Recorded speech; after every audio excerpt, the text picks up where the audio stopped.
Before we dive into today's episode on emotions and personality traits and how they contribute to us developing chronic pain, I want to remind you of my course called Emotionally Fit, which is on sale right now.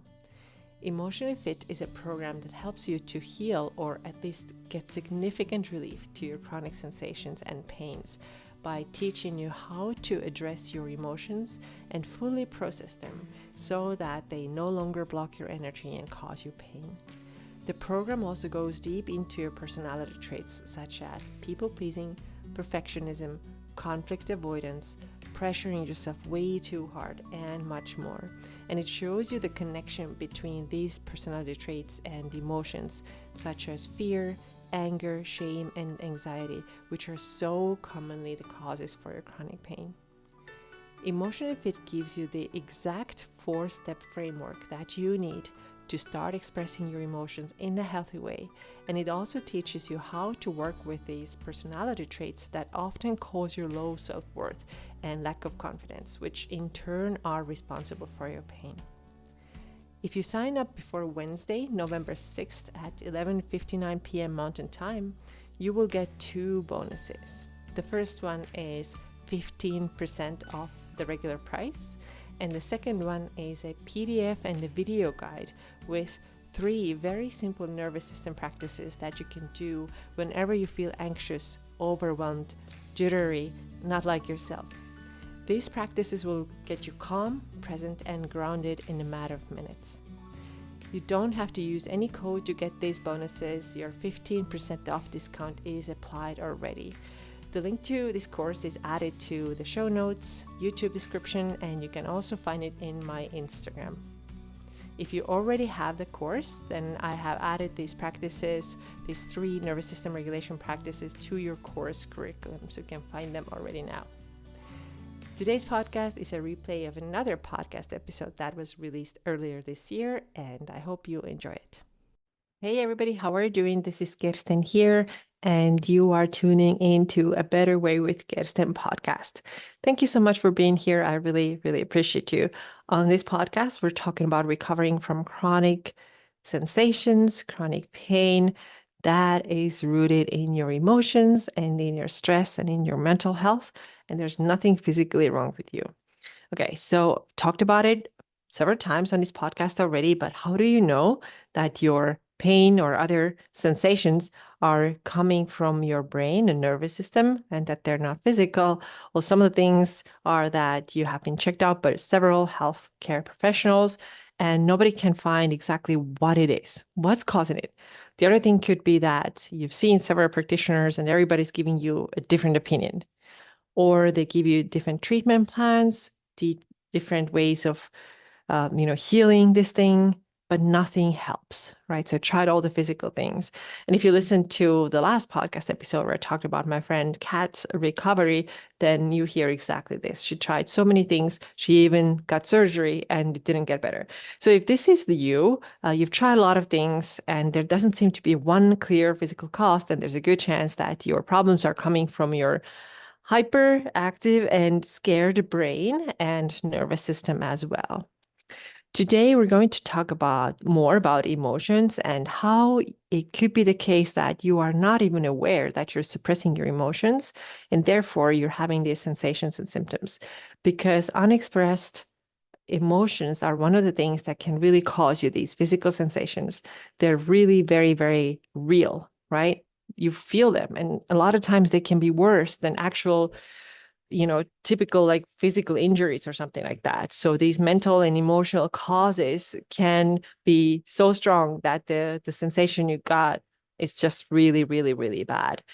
Okay, so moving on to today's topic, and today's topic is this. You might be suppressing your emotions without even being aware of it. And I know that some of you might be saying, no, I do feel my emotions. I do express them. And I always have. So if you're saying that emotions are so important, so critical in chronic sensation recovery, why am I not feeling better already? I am doing all the things that you're talking about, right? But are you really? And I want to show you that you may not be actually going into your emotions as much as you should, or maybe you're not feeling them, you're not processing them. but you just aren't aware. I was not aware that I was doing this. I just didn't know. Nobody had ever taught me emotional processing, and I guess it didn't come naturally. So for me, it was like a new language. I totally had to learn this. So I'm going to give you now some experiences or some examples from real life that could happen. And you can think, what would I do in this situation? What would I feel? And would I express this thing? So let's say that your husband hasn't taken out the trash that you asked him to take out. So now you feel like you're getting angry. Like, why is this trash still here? Why is it still here? Okay, I'm going to take it out myself. So instead of saying anything, you just take it out yourself and you stay angry the whole evening, right? You're just angry inside. Like, why did he not do this? I asked him to do this. Why is it like that? I have to do all the things, right? So you're angry, but you're not saying anything. So when he asks you what's wrong, you say nothing, right? It's like passive aggressive, nothing. And then the other person has to like keep guessing, what did I do? What happened? Right? Or if they don't ask that, you're like, oh, they don't even care that I feel this way, right? So you didn't mention that anger, you didn't express it, you didn't bring the problem up, and you just bottled it in. It was just you bottled it up, it's still in you, and you are internally angry. So you can think now, of course, maybe this wasn't like exactly an example from your life, but maybe something similar happens all the time that makes you a little bit angry, but you never mention it. You're just like, oh, let's like bypass this thing, not a big deal, I'll do this, right? And at the same time, you never processed your anger. Okay. Another example could be something like this. Let's say that there's a family member that loses his temper, raises his voice, and is really mean to you, right? Saying some nasty things, right? So you cannot handle this, so you just leave the situation without saying anything because you're scared, right? What do you have? You have fear coming up, isn't it? You get a little bit of anxiety coming up, but you don't say anything. You just go away and you never bring this up later either. And you just let things to settle down, air quotes, on their own. In reality, nothing got resolved, and you're still carrying this fear and anxiety with you. And your body will feel it. And, because nothing got resolved, the same situation might happen again and again and again, or something similar, right? So somebody really hurts you, you don't mention it, you don't bring it up. Instead, you just like you get terrified, you can't stand up for yourself, and you never bring it up later either. So now when you do this over and over again, then you may start getting stomach aches. Like, oh my God, what's up with my digestion? But this is just your body telling you that you have never released these emotions that you have been feeling. Now, another example could be something like this. Let's say that you are actually getting angry at one of your family members or your husband or your kids or somebody else you love, right? And you feel like, yes, this really annoys me, this really bothers me, but you quickly go into like, nope, I can't, I should not, because I love them and they are my family member. I would give everything for them. So you start feeling guilty for having this emotion of anger. And you're like, I should not be feeling guilty. This is bad. I am so bad. And let me instead go into gratitude right away. No, I'm so grateful that I have this or that, right? But if you are not letting this anger out, the same thing might happen. After a little while, you may start getting some sort of symptom or sensation. And I want to say that you're not a bad person for being angry at somebody who is close to you. You can still love a person and be grateful for that person and get mad at them. Or you can get mad at them and still love them, right? So it's not like if you're one, then you can't do the other one. Everybody gets angry sometimes. And those people who don't need to learn emotional regulation, they know it. Excuse me, they know it, that it's absolutely fine that I get angry for a little bit, then I'm gonna let it out in a healthy way, right? You don't have to yell at everybody or anybody. You're not gonna punch people, but you will express it in some way, right? If you're angry, maybe you bring it up with a person. That would be, of course, ideal. Or maybe you write about it, or you say it out loud to yourself. I'm like so angry right now. You have to have a way to release this, right? You can't jump right into gratitude. Oh, it's actually all good. I'm so grateful that I have like all these things, because then you didn't do anything with this anger. Another example would be, let's say there's a breakup, right? And obviously you should feel kind of sad. You probably feel kind of sad about it, but you force yourself to forget about it quickly and move on right away, right? After all, everybody says, like, get over this. Wasn't a good person anyway. Get over this. Move on with your life. And that way you may feel like, okay, there's no room for sadness. And I don't want to look sad. I don't want to look weak. I don't want to look desperate. So I'm just going to push it down. I'm not sad. I'm super tough. I get shit done, right? And then you never process your sadness. And at the same time, this would definitely be a time and place for maybe you need to cry, right? It is heartbreaking, right? So why not? Maybe you need to do this. So covering up sadness can come out in so many ways too later. If you didn't do it emotionally, maybe now your back starts aching or you start having burning sensations all over your body, something like this, right? I want to give you a couple more examples so you can think, what would you do in these situations? So let's say that you make a mistake, right? Which for a lot of people with TMS, because we tend to be people pleasers, is a horror story. Like, oh my God, I made a mistake and maybe somebody else suffered. And now everybody thinks that I'm a terrible person. I'm not worth of anything. It's just like, it's a horrible thing. A lot of people are absolutely terrified. So let's say that you are writing an email to somebody and you want to make sure that everything about it is perfect so you don't make a single mistake. So now to write this email, you spend hours doing it. You're double checking everything. You're asking other people's opinions and you're writing and you're rewriting it again and again and again. And you may think that it's a good thing, but in reality, you're very anxious, right? It's the emotion. You're super anxious and you're also filled with shame because you feel absolutely terrified of, how would it be if I made a mistake? Oh my God, that would make me like such a like a not bad, but like unworthy person, right? So that shame in you, which is also the one of the biggest emotions, is pushing you to be perfect. And this is so exhausting on the nervous system and it starts causing you pain. If you always feel like you're shamed, so therefore everything you do has to be perfect. You think that you're not allowed to make mistakes. You think that you have to ask everybody because if you don't ask everybody, you might make a mistake or somebody might not like what you're doing. So if you do things like that, that is like a loud and clear message that you have a lot of shame in you and you have to work with it.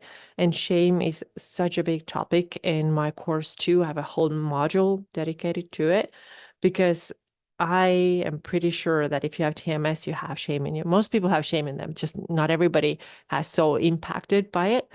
But if shame is just literally bossing you around and making decisions for you, and the decisions are like based on like how not good enough you are, or how you're not perfect, or how you should always be better. Like if the shame is sending you these messages, then you are probably having pain. Probably having pain. Okay, and I want to give you one more example. So whenever there's conflict, what do you do? So there's a good chance that you try to run away from it, avoid it as much as possible, right? And there's a conflict with somebody and you end up with like lots of fear and anxiety because you aren't able to face the situation. You cannot stand up for yourself in this situation. You may feel like your voice doesn't matter, your opinions don't matter. And that again means that there's a lot of shame on you. Shame is running the show here if you are thinking this way. Instead, if there's a conflict, I want you to become a person who's able to stand up for yourself and speak your mind. You don't have to be rude, you don't have to be mean, but you have to be able to be strong and speak your mind. And this has been like super hard for me too.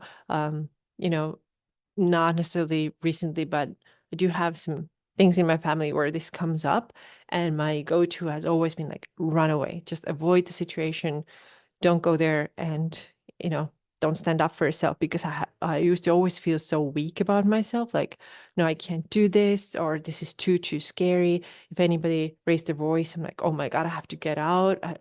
These things can be very, very scary, but these are the situations where we have to be able to stand up for ourselves, because if we don't do, again, we are being pushed down and we don't feel actually that we're worthy of better treatment.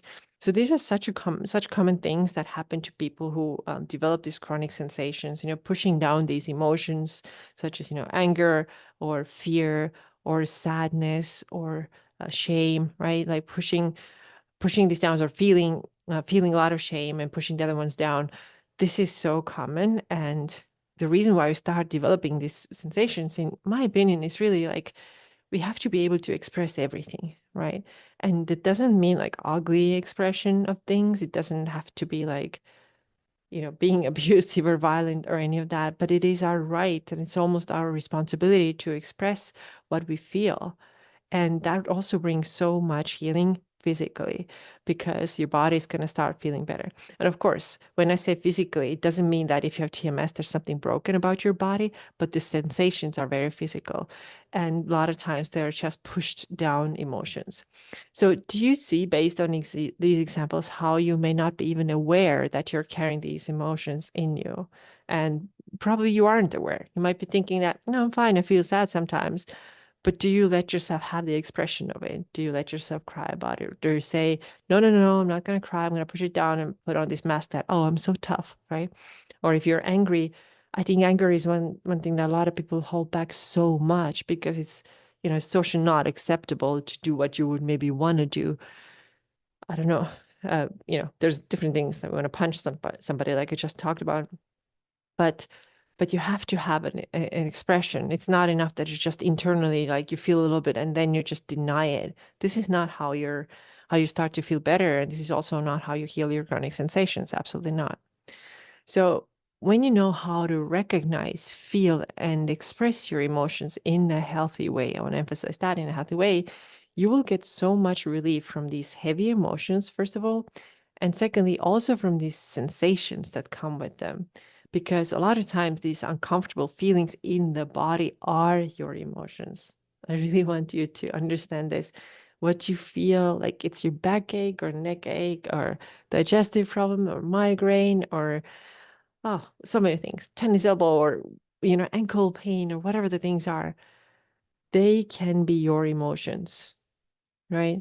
And there's no clear correlation between like, okay, like I'm suppressing my Mm, I get digestive issues if I suppress my anger, or I get backache when I suppress my fear or something like that. There's no like necessarily clear correlations like that. And also doesn't matter where the symptom or sensation comes up because it can literally happen anywhere in the body. The brain is capable of creating sensations anywhere in the body, right? And it doesn't matter, like you don't have to like necessarily think like, am I gonna get like a stomach ache from this? Like, don't start scaring yourself that way, but just start thinking, am I expressing my emotions? Am I doing this? Am I being like honest and authentic and expressing? And I think that if you start expressing your emotions more, also not only are you going to feel like better internally and your symptoms and sensations start going away, what's also going to happen is that you're going to be enjoying better relationships because you become a more authentic person. You speak your mind, you express your emotions, just become like closer with people, your relationships get deeper. So this is definitely one of the really nice benefits as well. But of course, I know you're mostly here because you want to heal from these chronic sensations that you're having in the body. So this emotional awareness is massive piece. All right, thank you so much for being here today with me. I'll talk to you again very soon. Take care. Thank you for listening. And once again, don't forget to check out my course, Emotionally Fit, if today's episode spoke to you. You will find all the tools that you need to start recognizing and expressing your emotions in a healthy way and moving closer to recovery from chronic sensations. Sign up before November 6th, 2024 and use the code October, all caps, at checkout to get your 15% discount and 3 nervous system regulation practices.